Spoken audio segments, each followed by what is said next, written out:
Dad, I'm standing on the far end of the lot, from the opposite end where I just took the first video. I was standing over by the bridge, which you can now see. Now I'm standing on the opposite end. Here's the barbed wire fence that marks the lot line. Notice the tall tree that goes back very near to the creek where the property ends, probably about 80 feet away.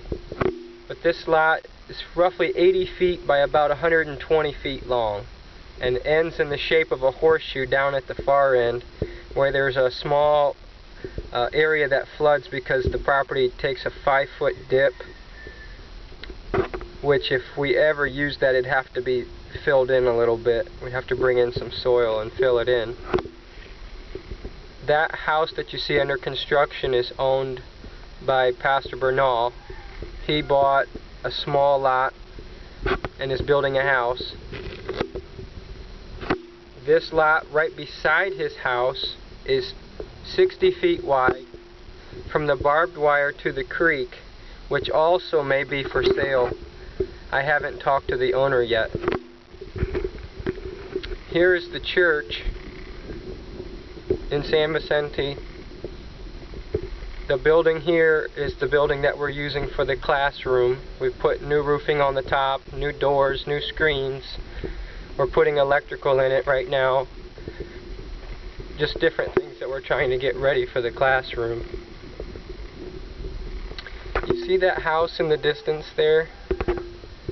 That's why I believe we need to buy these lots or put them under a 50-year lease, because the owners of these lots here are selling off their lots pretty quickly because they just received them by inheritance not too long ago, and they're eager for money, and they're selling off their little lots because they're not really big enough to do anything with anyways, and so people are buying them up.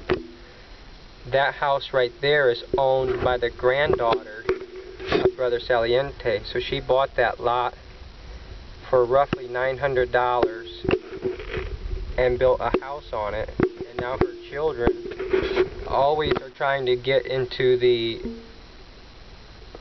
school classroom, so I put a nice bolt lock on the door. They've also stolen things out of Pastor Bernal's house. Just lots of problems there.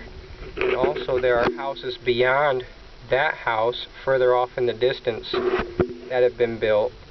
So if we lease these lots for 50 years, it would stop any more people from building on this little peninsula that is made by the creek. The creek comes all the way around and then goes back that way. So if we could lease this whole peninsula for 50 years, it would stop any other people from being able to come in, and that would also give us the ability to lock that gate at the far end, because we would have possession of the premises, which would ensure privacy for the teachers, the students, and for the ministry. It would be very nice.